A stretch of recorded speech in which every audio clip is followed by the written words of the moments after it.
Hi, I'm Janice. I used to think family meant love, safety, and a place to call home. But on my 31st birthday, my parents gave me a packed suitcase and told me to leave. No thank you. No goodbye. Just cold words. You're too old to live here for free. The truth is, I paid their bills. I helped with their debts. I kept the lights on. And still, they treated me like I didn't matter. But the worst part wasn't being kicked out. It was realizing they had been using me for years, and I never saw it. And when I finally spoke up and tried to protect myself, they turned on me completely. Before we get into the rest, what time is it where you are? Where are you listening from? Drop a comment below. We'd love to hear your story too. Because some storms aren't just survived, you grow out of them. I pulled into the old cracked driveway. The sun was already going down, and the sky over Ridgeway, Ohio, was turning dark blue. The air had that early fall feeling, cold enough to sneak under your jacket and make you hug yourself tight. I reached over to the passenger seat and grabbed a small cake box. It was the only thing I got for myself today. $30. Vanilla frosting. Happy birthday written in messy red icing. I didn't bother asking the tired teen behind the counter to fix it. When I stepped inside the house, something felt wrong. Not because I expected a surprise or even a birthday card. I had learned a long time ago that Nathan and Tiffany, my parents, didn't celebrate anything for me. But tonight, the house felt colder than usual. Quiet in a strange way. The kitchen lights were buzzing, giving off a pale, harsh glow. Dinner was already on the table. Meatloaf, canned green beans, boxed mashed potatoes. I hadn't even taken off my coat when Nathan shouted from his seat at the head of the table, "You're late." I placed the cake on the counter. The sound of the paper bag crinkling was the loudest thing in the room. I said I worked late and had to finish some reports. My voice was calm, flat. I didn't say sorry. Tiffany didn't say anything either. She just kept moving her fork around, not looking at me. Nathan made a grunt and poured more whiskey into his old, chipped glass. I hung my coat on the hook and sat down. The whole room felt tense, like a stretched wire ready to snap. Dinner began with the sounds of knives hitting plates, glasses clinking, and a few fake coughs. No one said happy birthday. No one even looked at me. Just the sounds of chewing and swallowing like machines. I picked up my fork and pushed the mashed potatoes around my plate. They looked sad. I should have known something was about to happen. Nathan wasn't the kind of man to stay quiet for long. Halfway through eating, he slammed his fork down hard. Tiffany jumped in her seat. The sound shot through me like a jolt. He leaned back and stared at me like I was something awful. "You're too old to live here for free," he said. His voice was cold, like he had practiced saying it. "It's time you moved out." For a second, I just stared at him. The words didn't feel real. I looked at Tiffany, hoping she'd say something different. Maybe say he was just drunk. But she didn't even look up. Her lips were pressed, so tight they looked pale. "I pay the internet bill," I said. "The electricity. Half the mortgage. Groceries." My voice stayed calm. I didn't raise it or let it shake. I just told the truth and left it on the table. Nathan let out a short, harsh laugh. It felt like he slapped me with that sound. "Paying a few bills doesn't mean you get to stay forever, princess." Princess. He used to call me that when I was little, when I sat on his lap with scraped knees and messy hair. Now, it was something he threw at me like an insult. I felt something break inside me, but I held it in. This wasn't just anger. It wasn't random. They had planned this. They picked my birthday to do it on purpose. Not to celebrate, but to kick me out. I pushed my plate away. The meatloaf, the cake in the bag, and the heavy silence all sat in my stomach like a rock. I stood up slowly. I could feel both of them watching me, maybe waiting for me to cry or beg or fall apart. But I didn't. I just nodded once, quick and firm. "Got it," I said, and Nathan smirked like he had just won something. Tiffany kept her head down, her shoulders slouched with shame, but not enough to speak up. Not enough to stop them from throwing me away like I didn't matter. I walked toward the stairs. I stopped for a second by the counter, where the cake still sat inside its bag. The plastic handle had stretched from the weight and was digging into the soft box. One candle was missing. Maybe it fell off in the car, but it felt like a sign. One missing candle. One missing person. One missing family. I picked up the cake and went upstairs without looking back. Each step creaked under my feet, loud and final. I closed my bedroom door and leaned against it, letting the dull sound at my chest. This house was never really mine. Maybe it never had been. I sat on the bed and stared at the packed bags I had been too scared to finish these last few weeks. A part of me had known this would happen. Maybe not today. Maybe not in this cold way. But someday. I thought I had more time. I thought I could fix things by just helping more. I took off my jacket and folded it over the suitcase. My hands were calm, moving without feeling, not because I wasn't hurt, but because I was done. As I walked around the room collecting a few things, my mind went into planning mode. Cancel the utility autopay. Move my paychecks to my own bank account, not the shared one my mom told me to use just in case. Find a storage unit until I figured out where to go next. They didn't just throw me out tonight. They gave up everything I ever gave them, without me asking for anything back. Outside the window, the wind picked up. Leaves shook loose from the trees along the street. It was another reminder that winter was coming soon. But I wouldn't be here for it. As I zipped my suitcase, I caught my reflection in the mirror. Same brown hair tied in a messy bun. Same tired green eyes. But something had changed. A line had been crossed. And I couldn't go back, even if I wanted to. I went back to the bed and sat down hard. The cake was on my nightstand now, looking small and sad. I hadn't even bought candles. Not that anyone would have been there to sing anyway. The smell of cheap frosting filled the room. Too sweet, almost sickening. I stared at the box. Through the plastic window, I could see a small smudge of icing. Then, without thinking, I pushed the cake off the nightstand. It landed with a soft thud, the box and cake squishing into the old carpet. "Happy birthday, Janice," I whispered to myself. I sat on the edge of the bed. The silence in the room felt heavy, like it was wrapping around me. My suitcase was half-packed, sitting wide open, as if it was making fun of me for not being ready.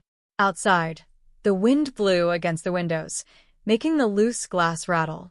No one had ever bothered to fix them. The whole house felt tired, like it had given up. And suddenly I saw it clearly. This wasn't a home. It was just a place where I was allowed to stay until they didn't need me anymore. I looked at the cake on the floor. The frosting was smashed and messy. It looked silly now, like a small hope that didn't belong here, smeared across the carpet. I looked away and stared at my gray suitcase instead. The handle was smooth and worn out from years of use. That suitcase wasn't just filled with clothes. It was filled with years of me cleaning up their messes, fixing their problems, while no one cared about mine. All the memories came rushing back like cold water. I remembered when Nathan broke a tooth during one of his drunk nights. He didn't have money to fix it, with all the late bills piling up. So I used my savings, the money I was putting aside to get my own place, and paid the dentist in cash. He didn't thank me. He just came home drooling and cursing like always. I remembered the winter Tiffany called me scared. Her tires had slid on the ice and she was stuck outside of town. I skipped work, bought her new tires, and paid the tow truck. She touched my hand once and said, "You're a good girl," then gave me the repair bill too, like I was expected to pay that as well. Then last spring, the roof started leaking. I was the one up on the ladder in the rain, hammering shingles to stop the water. Nathan stayed inside with a beer, yelling about how you can't trust contractors these days. And still, he called me a freeloader, me, the one keeping the house from falling apart. None of it mattered. Not one thing I did got me a place at the table tonight. I pressed the heels of my hands into my eyes until flashes of light danced behind my eyelids. The sadness was still there, but now it felt different. It was colder, turning into something stronger. Something that wouldn't break so easily. The floor creaked as I stood up and grabbed my phone from the nightstand. I walked downstairs, my steps quiet out of habit. In the living room, the TV was on, and its blue light made my parents look strange. Nathan was relaxed in his recliner, with a beer in his hand. Tiffany sat stiffly on the edge of the couch, her eyes blank and far away. They looked completely normal, like nothing had happened. Like tonight was just another Saturday, eating dinner, and acting like the world owed them something. I stood there for a moment. Maybe part of me still hoped. Hoped that Tiffany would look at me and feel something. Hoped that Nathan would snap out of it and remember all the times I paid the bills when the checks bounced. But hope can be dangerous. And tonight it was gone. Nathan saw me first. He gave a half smile and raised his beer can. "Don't forget to turn off the lights when you leave," he mumbled. "You're not paying for them anymore." Those words hurt more than any slap. They weren't just kicking me out. They were acting like everything I had done meant nothing. Every sacrifice. Every unspoken favor. I didn't reply. I didn't cry, shout, or beg. I let the silence take whatever part of me still wanted their approval. I turned and walked back up the stairs. Each step felt heavier than the last. The weight in my chest was worse than any suitcase. When I reached my room, I closed the door softly and placed my hand on the wood.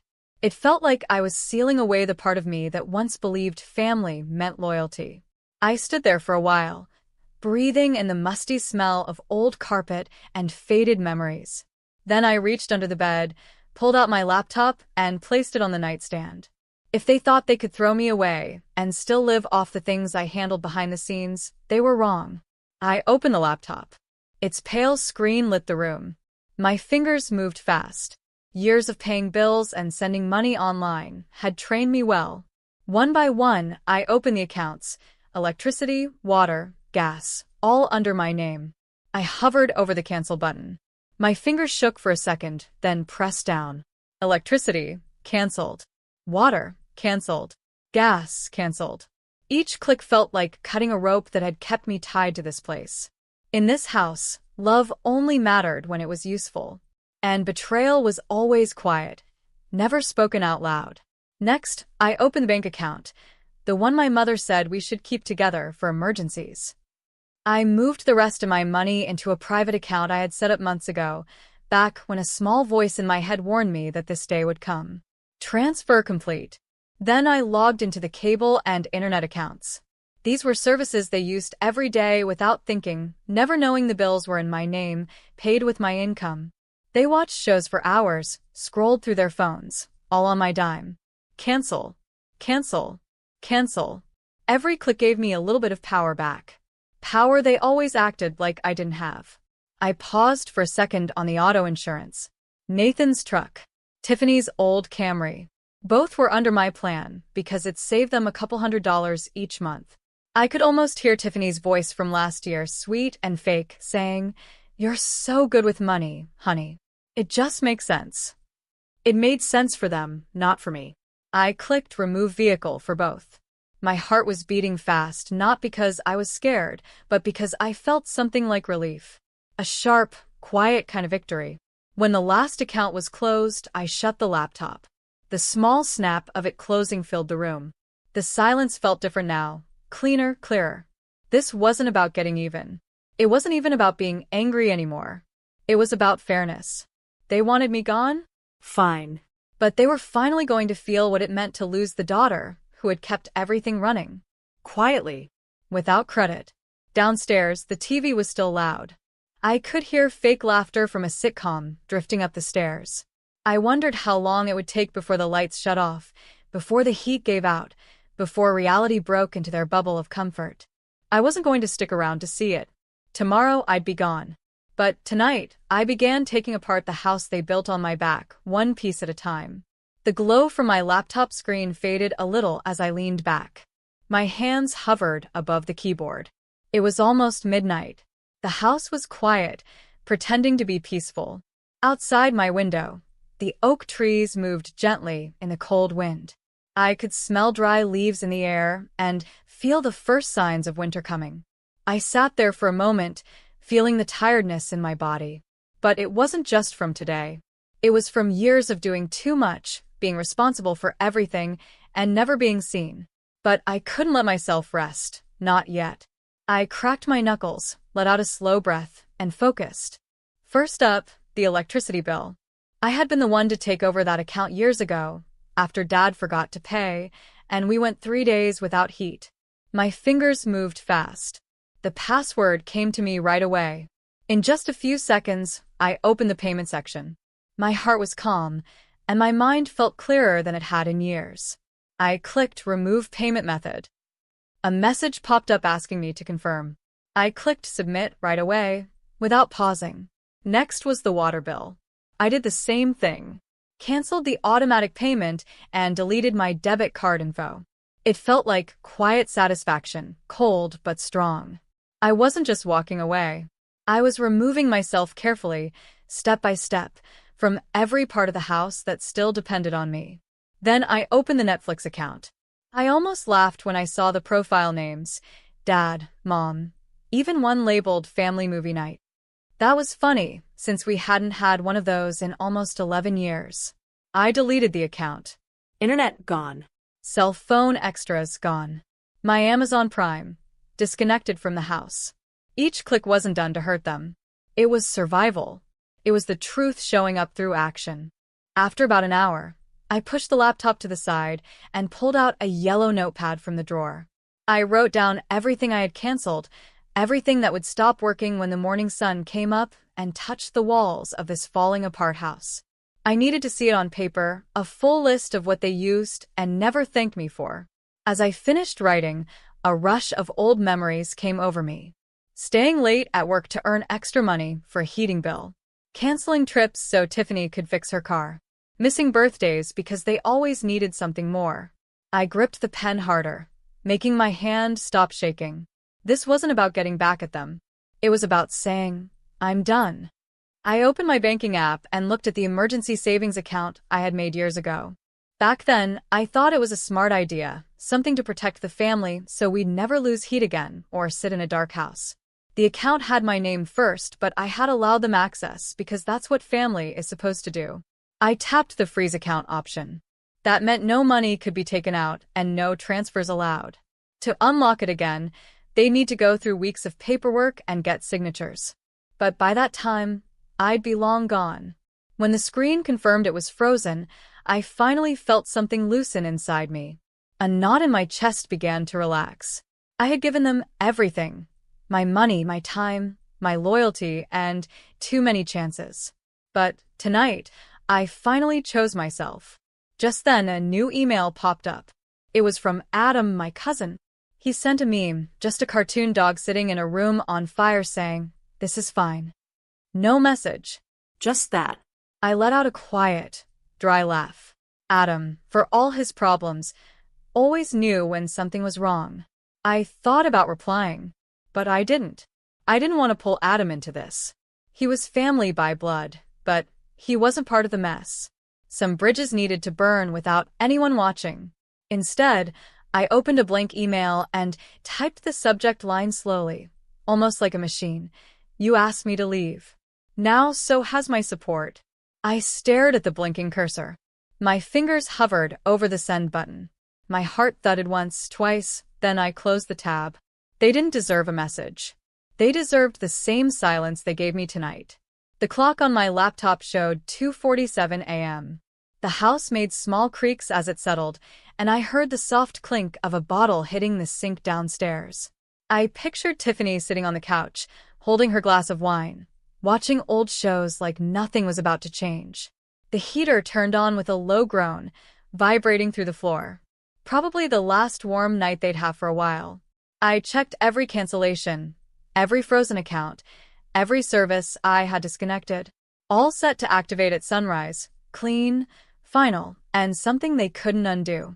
By tomorrow, when Nathan tried to turn on the light or heat up his coffee, nothing would work. When Tiffany tried to buy groceries with the joint bank card, it would be declined.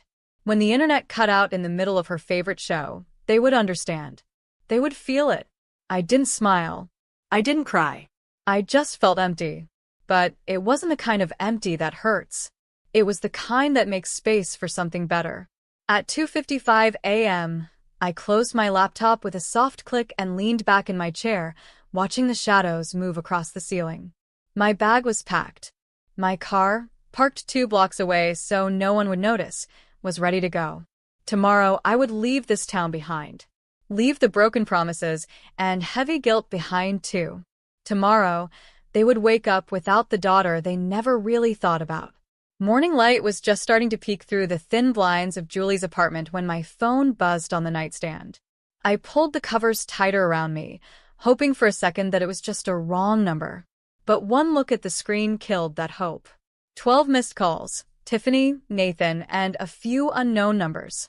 Probably neighbors or distant family. I didn't listen to the voicemails right away. I just stared at the list, feeling a tight knot in my chest. A small part of me felt guilty. I pushed it away. They made their choice. Lying on my back, I opened Adam's message first. It was short, direct, just like him. Internet's down. No lights. Dad's furious. Mom crying. I let the phone fall onto the bed beside me and stared up at the cracked ceiling. It had started, and this time I wasn't going to fix it. A new notification popped up. A voicemail. Curiosity got the better of me, so I played it on speaker while pulling on a sweater. Tiffany's voice came through, soft and shaky. "Hi, honey, there must be some mistake. You wouldn't just leave us like this. Please call me. We can fix whatever's wrong. We're family." I closed my eyes and let her words hang in the air. Funny how fast Freeloader turned into family when the Wi-Fi stopped working. Another sound. A text message. This one was from Nathan. "You'll regret turning your back on your family." No warmth. No confusion. Just anger. I turned the phone over and silenced it. Julie walked into the living room carrying 2 mugs of coffee. She wore a big hoodie and had messy hair from sleep. She didn't say anything at first. She just handed me a mug and sat on the floor next to the bed. After taking a slow sip, she looked at me and said, "You look like someone just found out their winning lottery ticket expired." I let out a dry laugh. "They're panicking," I said. Julie leaned her head back against the wall, knees pulled up to her chest. "Good," she said quietly. "Sometimes saving yourself isn't betrayal, it's survival." We sat in silence for a while, listening to a garbage truck rumbling outside. Later that afternoon, we went to a small community event at the local church. It was just a simple fall festival, pumpkin decorations, pies, booths with handmade candles. A peaceful, small-town kind of day. I stayed near the edges, not really talking to anyone. But the whispers still reached me. Nathan was there, standing near the apple bobbing game. His voice was loud enough for people to hear. "My daughter abandoned us," he said angrily. "After everything we did for her. Kids these days, no loyalty, no respect." People turned to listen. Some nodded like they agreed. But others looked at each other, quietly unsure. It wasn't the first time Nathan had spoken badly about family in public. People remembered things. Julie gently bumped my arm. "Don't," she whispered. I hadn't even realized I'd taken a step toward him. I stopped. Took a breath. Let him say what he wanted. Let him act like the victim. I didn't owe them an audience. Instead of saying anything, I walked past the booths, letting pieces of conversations float to me. Didn't her daughter pay their bills for years? Isn't she the one who stayed home to help when her mom got sick? Funny how now she's the one they're blaming. People were slowly starting to see the truth. It was like a quiet shift pulling power away from my parents. Nathan and Tiffany could tell their side all they wanted, but the cracks were showing, and this town didn't forget easily. That evening, back at Julie's place, I scrolled through messages. Friends had sent me updates and pictures of the house. The porch light was off. Newspapers were stacking up outside. One friend said Nathan had gotten into a shouting match with a worker from the electric company, right in front of the neighbors. They weren't sorry for how they treated me. They were only embarrassed that people were now seeing it. As the sun went down, painting long purple shadows across the streets, I stood by Julie's window and watched the town settle into quiet. Somewhere not far away, the house that had drained all my energy and love was now dark. But I didn't run back this time. The lights in that house went out, and with it, a part of me went quiet too. Still, as night turned into morning, the world kept moving. People went to work. Dogs barked. Kids laughed at the bus stop. Life didn't stop just because mine had been broken. 3 days passed quickly. I stayed busy trying to build a new routine. I cleaned the bathroom, organized papers on Julie's kitchen table, updated my resume again. Anything to keep from thinking about them. But the mind doesn't stay quiet for long. One morning, my phone buzzed. That familiar feeling made my heart pound. I almost didn't look. Almost. It was a message from Tiffany. After everything we did for you, this is how you repay us? Your dad's health is getting worse. He hasn't eaten in 3 days. I stood in the middle of the small living room, the phone heavy in my hand. My stomach twisted into hard knots. The guilt came fast, sharp and deep, like it had just been waiting for the right moment. I sat down on the old couch, staring at the message until the words became blurry. Old memories came to mind: birthday cakes, late-night talks, laughing over burnt Thanksgiving dinners. Those memories didn't match how things had been lately, but right now they still hurt. What if they were really hurting? What if I had gone too far? The guilt crept deeper. And it didn't stop with Tiffany's message. The phone kept buzzing. Calls started coming in, relatives I hadn't heard from in years. People I barely spoke to suddenly felt they had the right to tell me what to do. "You know your father's heart isn't strong," Aunt Samantha said in a voicemail. "Families argue, but cutting them off like this, it's cruel. Think about your mother," Uncle Jeremy texted. "She's fragile. This could kill her." Each message chipped away at my strength. Maybe I was heartless. Maybe I really was the villain here. Then my phone buzzed again. A text from Adam. Short and cold. "Dad told Mom to fake chest pains next. If guilt doesn't work." I stared at the screen. That one sentence knocked the air out of my chest. So that was their plan. Not to make things right. Not to listen or take blame. Just more tricks. They didn't miss me. They missed what I did for them. Feeling numb, I tossed the phone onto the coffee table and curled up on the couch. The sun moved across the floor, its soft golden light touching the old rug in Julie's living room. The hours passed slowly. I didn't fight the weight of it all. I let it press down on me. All the years I bent over backward. All the quiet sacrifices. All the times I gave everything, hoping it would finally be enough to feel like I belonged. But that feeling was gone. This wasn't sadness anymore. It was something colder. Sharper. I stayed still until Julie came home from her shift at the clinic. Her shoes squeaked on the floor as she stepped inside. "You okay?" she asked, dropping her bag near the door. I nodded once, slowly. Because for the first time in a long while, I actually was. When she went into the kitchen, I picked up my phone. I opened my contacts and scrolled through the list. Nathan, Tiffany, Aunt Samantha, Uncle Jeremy, and every cousin who had scolded me, but never once asked if I was okay. One by one, I deleted them. No rush. No tears. Just quiet action. Then I went to my settings and blocked every number linked to that house, that life, that false sense of family. It wasn't done in anger. It was mercy for myself. I placed the phone face down on the table and leaned back, taking a deep breath that felt like my first real one in years. Tomorrow would come, and with it, new problems. I wasn't foolish enough to think this was the end of the fight. But tonight, I had a small one. When I put the phone down after blocking them all, I expected to feel a wave of peace. But all I felt was silence. Still, quiet, and strange. Like even the world was waiting to see what came next. The first few days passed without trouble.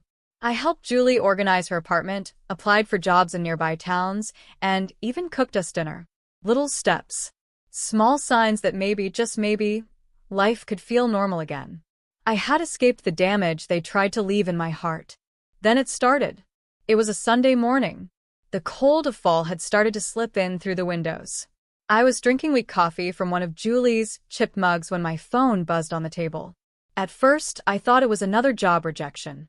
Instead, it was a message from Emma, an old coworker. "Hey, have you seen what your dad posted?" Curious, I tapped the link. There it was, posted in the town's Facebook group like an open wound. Nathan's words were bold and cruel. "Some daughters are raised to be thankful. Some turn into snakes. After everything we gave up, our daughter left us, sick, starving, alone. Please pray for us." The post already had over 100 comments. Some people offered prayers. Others, People I barely knew were throwing harsh words like stones. Ungrateful brat, one person wrote. Your parents gave you life and you spit on them, another said. My hands shook so much I almost dropped the phone. Julie looked over from the kitchen, her eyebrows pulled together. Bad, she asked. I could only nod, pressing the phone against my chest like it could stop the pain rising inside me. By noon, it had gotten worse. Screenshots flooded my inbox, sent by friends who still cared enough to warn me. Neighbors, distant cousins, even old teachers, all posting their opinions, saying they always thought something was wrong with me. Julie sat across from me, her voice steady and strong. They're writing your story for you. Are you going to let them? Her words hit me hard. No. Not this time. I turned off my phone and pulled open the drawer where I kept the folder. Inside was everything. My truth. Receipts. Screenshots. Emails. Bank records. All proof of the thousands of dollars I had quietly given to that house and those people, without ever asking for anything in return. Electric bills in my name. Mortgage payments from my account. Home repairs paid for by extra shifts I worked. They forgot the cost because they never had to pay it. But I remembered every cent. I spent the next few hours scanning and sorting every document. Every piece of paper reminded me of what I gave. Each one cut through any guilt I had left. By evening, I had built something strong, a wall of truth they couldn't knock down. Julie peeked into the room, her voice soft. You going to post it? I looked up from my laptop and shook my head. Not yet, I said. Let them keep talking. Let them show everyone who they really are. Because I knew something Nathan and Tiffany didn't. I wasn't reacting out of rage. I wasn't broken or wild anymore. This time I was calm, focused, And ready. I was calm now. careful. I wasn't rushing. I was planning. The small town we lived in loved gossip, but it also fell apart quickly when the truth came out. All I had to do was wait for the right moment, for their lies to grow so big they couldn't hold them up anymore. And when that moment came, I wouldn't need to say much. Just the truth. That night, while Julie and I ate leftover spaghetti on the couch, she raised her fork like a toast. To survival, she said. I gave a small smile and lifted my fork too. To never feeling bad for saving yourself. Later, lying in bed in the spare room, I thought about Nathan's words. Some daughters are raised to be grateful. And honestly, he was right. I had been grateful. Grateful even when they ignored me emotionally, drained me financially, and treated me like I didn't exist. But not anymore. By the time I fell asleep, I wasn't just surviving their lies. I was ready to end them, with truth they never thought I'd share. The choice was made. There was no turning back. The next morning, I sat at Julie's small dining table. My laptop was open. My heart was racing, but my hands were steady. The air smelled like leftover coffee and last night's rain. Just normal things. But this moment wasn't normal. It was the start of something bigger. I began uploading the post. I kept it clear. Not angry. Not emotional. Just facts. First, screenshots. Years of utility bills.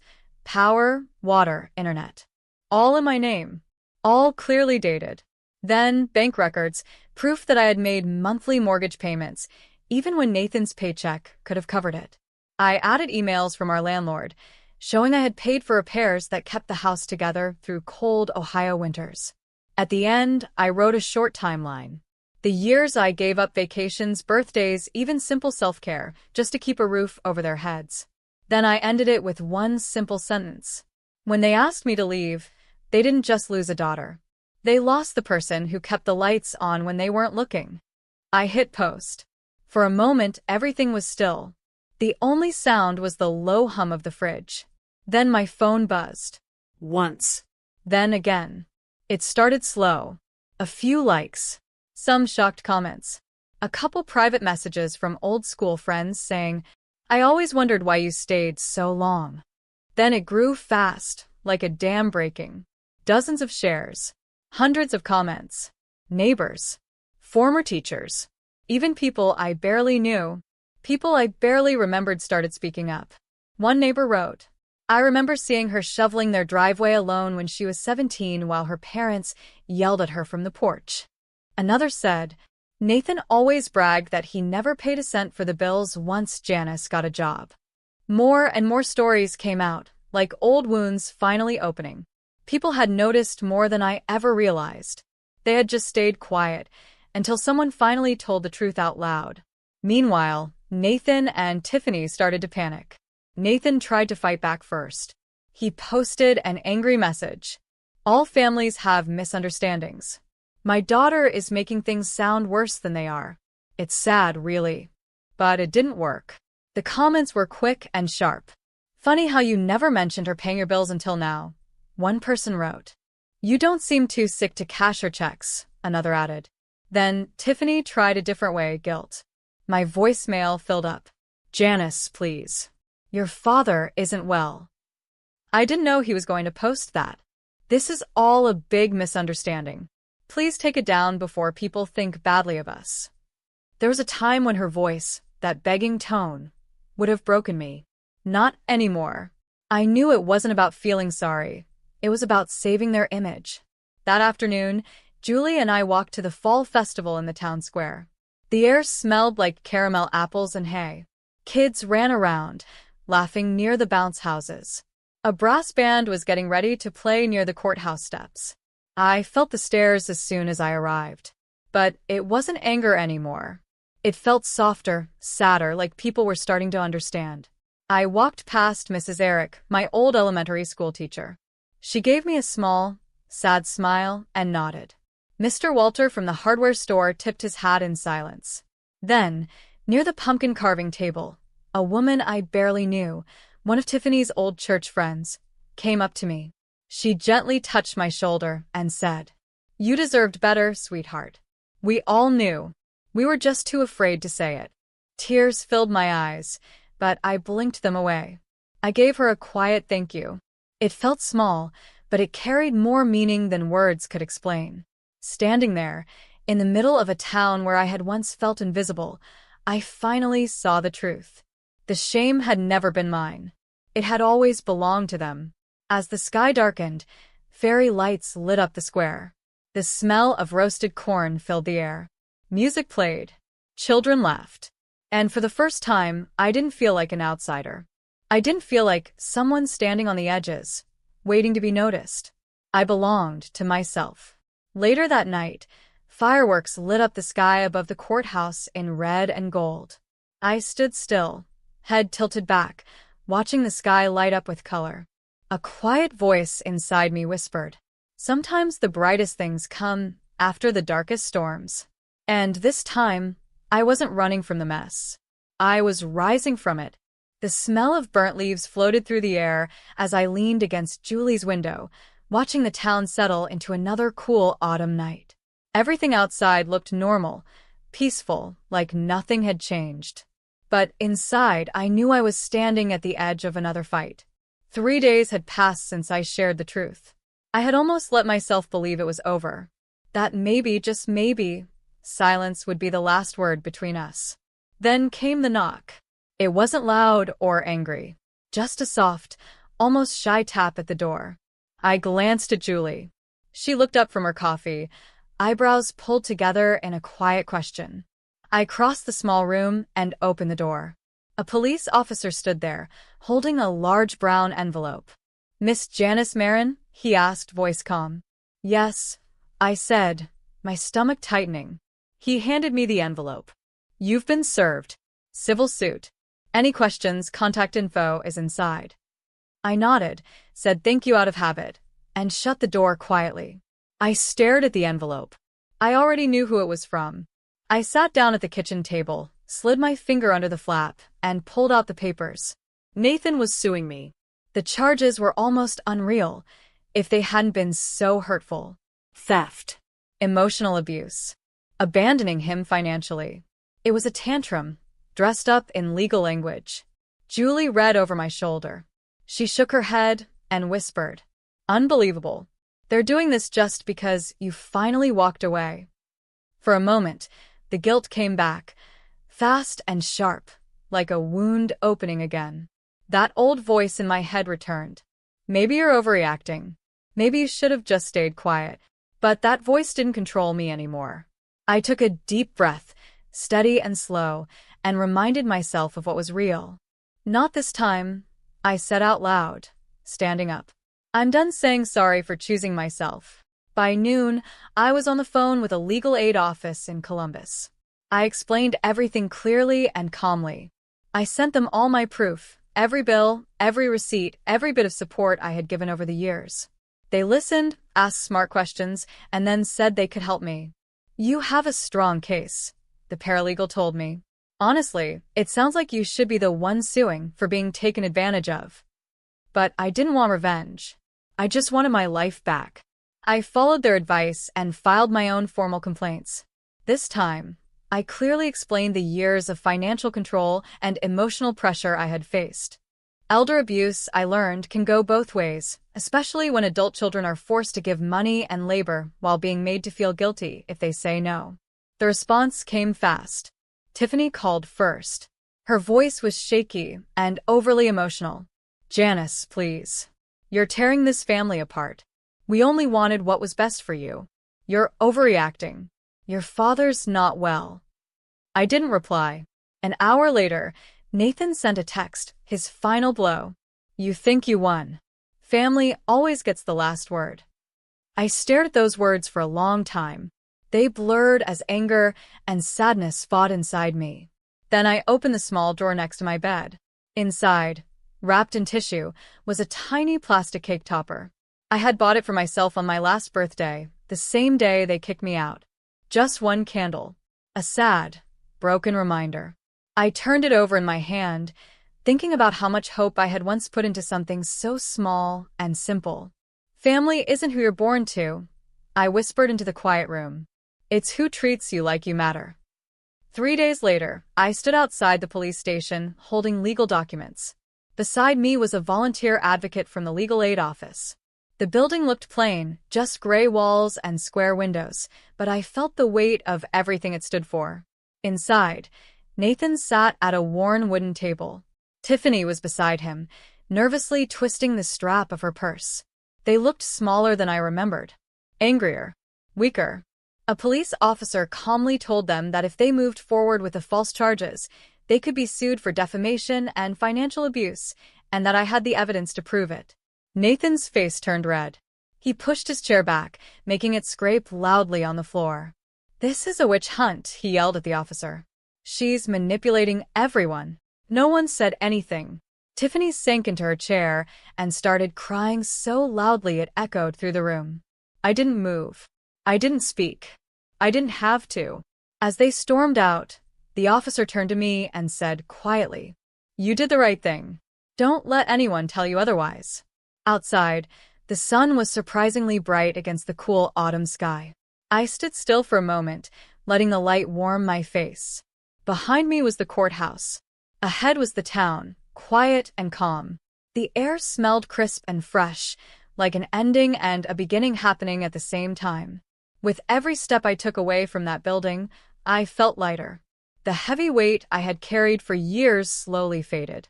No more explaining. No more guilt. No more saying sorry for things that were never my fault. As I crossed the parking lot, a breeze lifted the fallen leaves and spun them around my boots. It felt like the world itself was gently wiping away what I no longer needed. I drove away, the courthouse growing smaller in my rearview mirror. I rolled the windows down and let the cool air rush in. It felt like a fresh start, like washing away the past. For the first time in a long time, my heart didn't feel heavy. No phone buzzing with guilt-filled messages. No texts asking for apologies I didn't know. No more trying to hold together a family that had never truly held me. I was free. And freedom, I realized, wasn't loud. It was quiet. Still. Peaceful. Over the next few days, I stayed at Julie's place. Life moved in simple ways, making coffee, folding laundry, walking to the corner store for milk. Everyday things. But this time, I did them without fear. No one watching. No one judging. No one reminding me I owed them just for being alive. It felt strange. but it also felt like something I wanted to protect. One morning, while sitting at Julie's tiny kitchen table with my laptop, I saw an ad for a small apartment downtown. Nothing fancy, just an old brick building with squeaky floors and drafty windows. But it was mine if I wanted it. And for once, I did. By noon, I had signed the lease.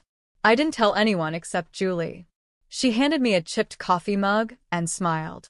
To new beginnings, she said. To finally choosing myself, I replied. The next few weeks passed in a soft blur. I bought secondhand furniture one piece at a time, a sun-faded couch, a wobbly kitchen table, things someone else had once loved. I painted the walls pale blue, the color of open skies and deep breaths. At night, I'd sit by the living room window and watch the town lights flicker like stars in the distance. And little by little I noticed something. The silence didn't feel empty anymore. It felt peaceful. It felt earned. One Saturday, while unpacking my last box, I found it, tucked away at the bottom. A small piece from my old life. The tiny plastic cake topper. The one from the birthday that changed everything. I held it in my hand for a long time. The late afternoon sun hit its bent, plastic edge. It used to hurt to look at it, but not anymore. Now, it wasn't a reminder of what I lost. It was proof of what I made it through. I placed it on a shelf above my desk, not to honor the people who hurt me, but to honor the girl who didn't let it break her. Later, someone slipped a card under my door. There was no name, no return address. Inside was a small note written in neat handwriting. You were never the problem. Some people just fear the ones they can't control. I never found out who sent it. I didn't need to, because I already knew the truth. The final truth. Family isn't something you earn by giving everything. It's something given freely or not at all. And in their absence, I was building something stronger. Something they could never take away. Peace. Self-respect. A life built not out of guilt, but from choice. That night, I sat by my window. The city lights glowed softly below. I smiled to myself and whispered the words I had waited so long to believe. I am enough.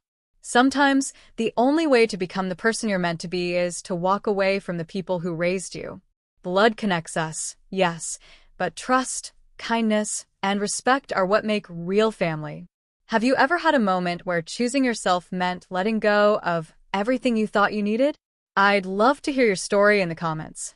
If this touched something in you, don't forget to subscribe for more powerful journeys, because here, every story matters. Stay strong.